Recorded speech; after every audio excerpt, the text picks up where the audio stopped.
सास को हुआ अपनी भूल का एहसास। राधा जी एक आम मध्यवर्गीय परिवार की मुखिया थी।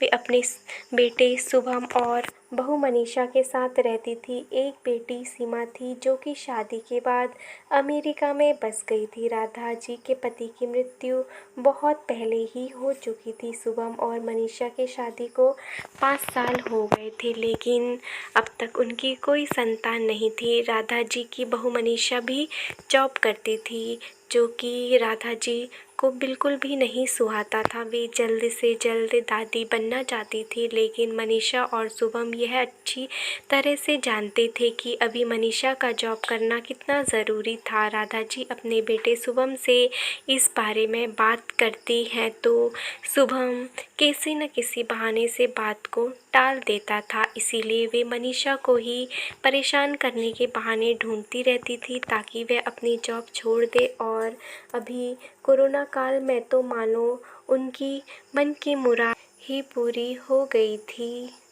हालांकि वे दिल की बुरी नहीं थी, लेकिन पोते की चाह में वो ना चाहते हुए भी ऐसा कर जाती थी। अपनी हम उम्र सहेलियों को दादी बनते देखकर उनका मन दुखी हो जाता था। उस दिन भी घर में ऐसा ही कुछ हुआ। ऑफिस में काम की वजह से मनीषा देर तक सोती रही और राधा जी को अच्छा खासा मौका मिल गया। ये क्या बहू, अभी तक सो रही हो? पता है सुबह के 10 बज गए हैं। शुभम भी बेचारा कब से उठकर ऑफिस के काम पर लग गया है और तुम होगी अभी तक सोई पड़ी हो। चलो अब उठकर सबके लिए चाय नाश्ता बना लो। मुझसे कुछ हो नहीं पाता है, वरना मैं तो तुम्हारे भरोसे कभी न रहती, खुद ही सब कर लेती। सॉरी माँ जी, वह देर रात तक काम चलता रहा, इसीलिए सुबह सुबह ही सो पाई, इसीलिए समय का पता ही नहीं चला। आप चलिए, मैं जल्दी से आती हूँ। हाँ हाँ ठीक है, मेरा कुछ नहीं, पर शुभम को देख लो, उसे कुछ चाहिए तो नहीं? कब से उठा है बेचारा। हे भगवान, मुझे जल्दी से ठीक कर दे ताकि मैं ही अपने बेटे का ध्यान रख सकूं, राधा जी ने नाटकीय अंदाज में कहा। राधा जी ने अपनी बहू मनीषा को उठाते हुए कहा। मनीषा ने घड़ी देखी तो वाकई 10 बज गए थे। आज उसकी आंखें कैसे नहीं खुली। वह जल्दी जल्दी अपने काम निपटाकर हॉल में आई तो शुभम अपने लैपटॉप के साथ ऑफिस के काम कर रहा था। उसने किचन में जाकर चाय नाश्ता बनाया और फिर रात के बर्तन साफ किए और झाड़ू पोछा करके नहाने चली गई। दरअसल कोरोना वायरस की बढ़ती बीमारी की वजह से शहर में पूरी तरह लॉकडाउन किया गया था, इसीलिए काम वाली बाई भी नहीं आ रही थी। मनीषा खुद एक इंटरनेशनल कंपनी में काम करती थी। उसका ऑफिस टाइम निश्चित नहीं होता था।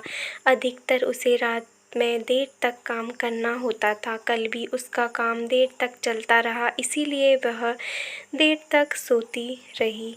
मनीषा नहाकर आई तो देखा कि उसकी सास अपने कमरे में अपनी सहेली से फ़ोन पर बात कर रही थी। बातचीत में अपना नाम सुनकर मनीषा सास की बात सुनने लगी। अरे शारदा, तुम भी अपनी बहू को ज़्यादा सर पर मत बैठाओ। बहू को ज़्यादा उड़ने दोगी तो कल को अपनी नौकरी के चक्कर में वह तुम्हें ही घर की नौकरानी बनाकर छोड़ेगी। मैं तो भाई शुरू से ही मनीषा के नौकरी करने के खिलाफ थी। अब करे नौकरी शौक से, पर साथ साथ घर के काम भी करे। मैं तो बदन दर्द का बहाना बनाकर बैठ जाती हूँ, नहीं तो सारे काम का बोझ मेरे सिर पर आ गिरता। मैं कोई मुफ्त की नौकरानी थोड़ी ही हूँ।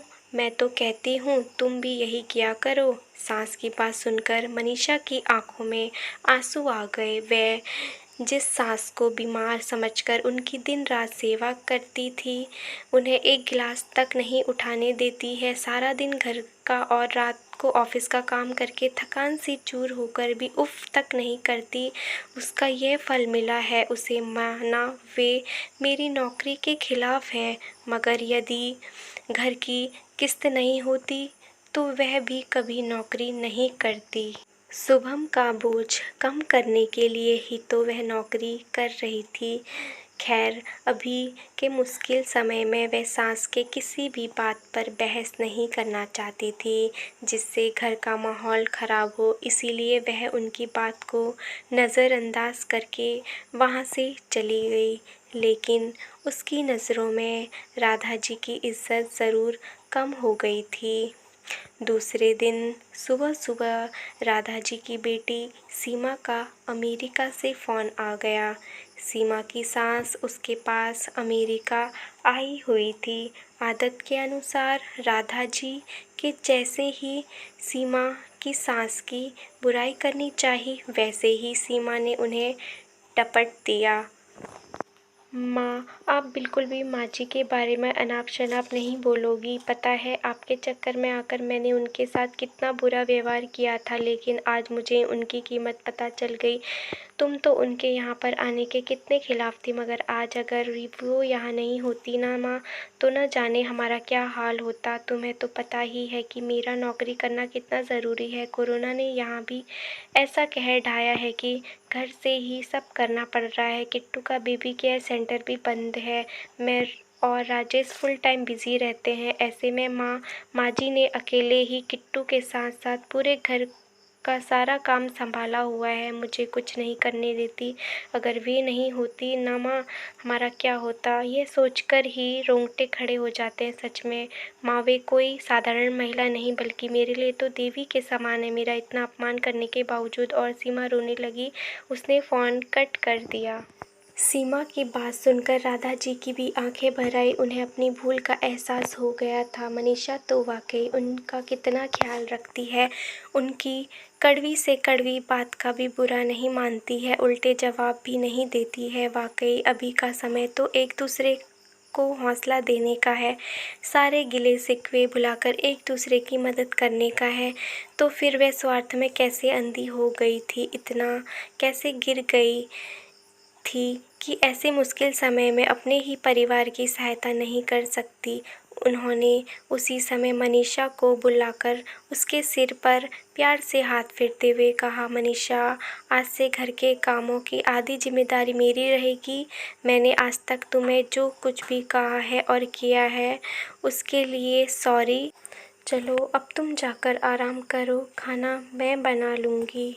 इधर सास का बदला हुआ रूप देखकर मनीषा की भी आंखों में खुशी के आंसू आ गए और अपनी सास के प्रति उसके मन में फिर से पहले वाला सम्मान वापस आ गया था। शायद हमारे जीवन में मुश्किल समय आता ही इसीलिए है कि हम एक दूसरे की अहमियत का पता चले। अपनी गलतियों का एहसास होने और आगे बढ़कर माफ़ी मांगने से वाकई इंसान छोटे नहीं बल्कि बहुत बड़ा हो जाता है, राधा जी की तरह। तो दोस्तों, इस कहानी से हमें यह सीख मिलती है कि मुश्किल समय में हमें अपने परिवार वालों का साथ देना चाहिए और मुश्किल समय में ही पता चलता है कि कौन हमारे साथ है और कौन नहीं। मुश्किल समय में हमें पता चलता है कि हमारे जो अपने हैं वो सच में हमारे कितने अपने हैं, क्योंकि मुश्किल समय में सिर्फ हमारे जो हमें दिल से अपना मानते हैं वही हमारा साथ देते हैं। जो सिर्फ दिखावे के लिए हमारे साथ होते हैं वो हमारा साथ नहीं देते हैं, बल्कि वो मुश्किल समय में भी दिखावा ही कर रहे होते हैं। तो दोस्तों, आज का वीडियो आप लोगों को कैसा लगा बताइएगा ज़रूर। अगर आपको आज की ये स्टोरी अच्छी लगती है तो ढेर सारा प्यार दीजिएगा। ऐसे ही एक स्टोरी के साथ मिलते हैं फिर से कल एक नेक्स्ट वीडियो में। तब तक के लिए बाय बाय, टेक केयर।